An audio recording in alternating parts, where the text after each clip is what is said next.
Hola, mi nombre es Elizabeth Lázaro Colonia del grupo 3.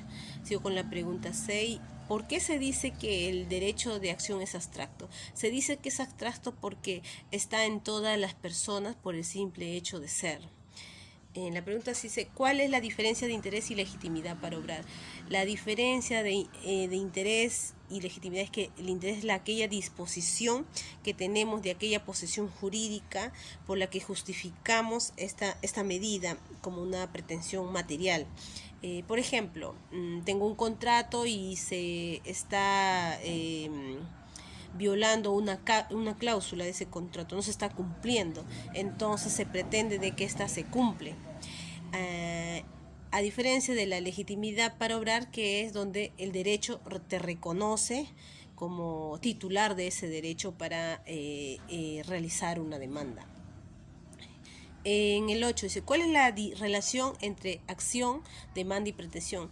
La relación que hay es que en la acción el derecho de acción se materializa con la demanda, se ejecuta con la demanda, donde se da inicio de un proceso judicial y donde ahí se pretende expedir una exigencia al juez, como una pretensión de lo que se está buscando, la finalidad que quiere llegar con esa demanda.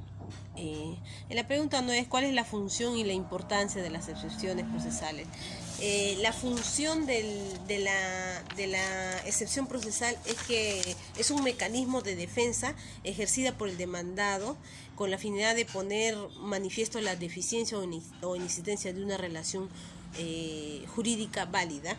En ese sentido, la importancia de la excepción procesal es que de esta depende que el presupuesto procesal pudiera estar correctamente entablado, sin lo cual no es posible llegar a dictarse una sentencia de fondo. Las 4 excepciones procesales son, que voy a explicar, es la excepción de cosa juzgada. Dice, no se puede discutir jamás ante un órgano judicial una decisión dada por otro orden judicial. O sea, no puede hacer una demanda, no puede proceder cuando ya ha sido sentenciada por un juez en sentencia firme. Por ejemplo, un salario establecido en sentencia de despido, ¿no? Un trabajador reclama por demanda judicial determinada una cantidad de la diferencia de existentes entre lo que percibió como técnico, esa diferencia, cuando anteriormente ya en un proceso ya ha sido concluido esa sentencia, ¿no? Eso no se puede hacer eso. Falta de legitimidad para obrar del demandante o del demandado, dice. Cuando el demandado deduce la excepción de falta de legitimidad para obrar o del demandante o del demandado, no es el titular de pretensión que está intentando, o que en todo caso no es el único. Por ejemplo, demanda por pensión de alimentos. En un caso de que el demandante debería demandar al padre del hijo, demanda al hermano. Entonces, ahí está la falta de legitimidad del demandado, ¿no? La excepción de caducidad. Se extingue el derecho material como consecuencia del transcurso del tiempo. Por ejemplo, un trabajador culminó su relación laboral con la empresa el 12 de abril del 2020 y pretende hacer la demanda el 12 de abril del 2021. Entonces ya caducó con el tiempo, porque según la ley nos dice que pasado 3 meses, ¿no? Entonces ya pasó mucho tiempo, ya caducó. La otra excepción que voy a hablar es la excepción por conclusión del proceso por conciliación o transacción. El demandado puede deducir excepciones alegando en un anterior proceso judicial llegó a un acuerdo con el demandante. O sea, cuando ya se ha llegado a una conciliación en un proceso por el mismo hecho, si ha llegado a una conciliación, no se puede hacer otra demanda por el mismo hecho. Bueno, eso es todo. Muchas gracias. No puede hacer una demanda, no puede proceder cuando ya ha sido sentenciada por un juez en sentencia firme. Por ejemplo, eh, eh, un salario establecido en sentencia de despido, ¿no? Un trabajador reclama por demanda judicial determinada una cantidad de la diferencia de existentes entre lo que percibió como técnico, esa diferencia, cuando anteriormente ya en un proceso ya ha sido concluido esa sentencia, ¿no? No se puede hacer eso. Falta de legitimidad para obrar del demandante o del demandado, dice. Cuando el demandado deduce la excepción de falta de legitimidad para obrar o del demandante o del demandado, no es el titular de pretensión que está intentando, o que en todo caso no es el único. Por ejemplo, demanda por pensión de alimentos. En un caso de que el demandante debería demandar al padre del hijo, demanda al hermano. Entonces, ahí está la falta de legitimidad del demandado, ¿no? La excepción de caducidad.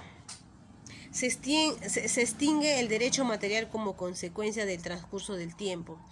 Por ejemplo, un trabajador culminó su relación laboral con la empresa el 12 de abril del 2020 y pretende hacer la demanda el 12 de abril del 2021. Entonces ya caducó con el tiempo, porque según la ley nos dice que pasado 3 meses, ¿no? Entonces ya pasó mucho tiempo, ya caducó.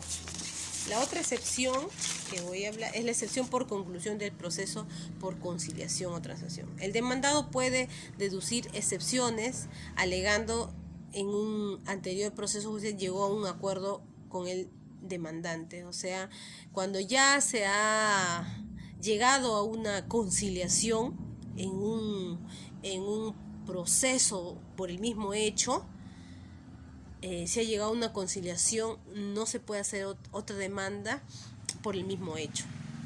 Bueno, eso es todo. Muchas gracias. Buenas tardes, profesor. Mi nombre es María Valentina Necochán Chante. Soy alumno del curso Teoría General de Procesos. Somos el grupo número 3. En la pregunta número 1, ¿cuál es la relación entre sociedad, derecho y conflicto? Podemos definir la sociedad que vivir en sociedad puede provocar roces y conflictos. Estas diferencias deben de culminar en algún momento para que no produzcan caos social, ¿no? Es por eso que la sociedad exige al derecho que sea acorde y coherente con la realidad social y vivencial, ¿no? El derecho es un conjunto de normas que regulan la conducta humana, es decir, que establecen con ella las condiciones para el bienestar común y el desarrollo del grupo social, ¿no? Conflicto, podemos definir al conflicto como una incompatibilidad entre dos partes, es decir, es una situación de competencia entre cada una de las partes que conscientemente desea ocupar una posición incompatible con los deseos de la otra, ¿no? En la segunda pregunta, la conciliación y la transacción, ¿a qué tipo de conflicto corresponde? Podemos definir que existen 3 formas para la solución de conflictos, ¿no? En este caso, la conciliación pertenece a la solución denominada autocomposición, es decir, que las partes constituyen una solución por su propia voluntad. La conciliación es una manera rápida y económica de solucionar conflictos con la colaboración de un tercero, que es el llamado conciliador, ¿no? En el Código Civil peruano, en su artículo 1302, define a la transacción que hace concesiones recíprocas, lo que no ocurre con la conciliación, ¿no? Es decir, que en las transacciones ambas partes pierden un poco, mientras que en la conciliación lo que se busca es que en ambas partes ganen, ¿no? En la pregunta número 3, ¿en qué es el proceso y en qué consiste la relación jurídica procesal?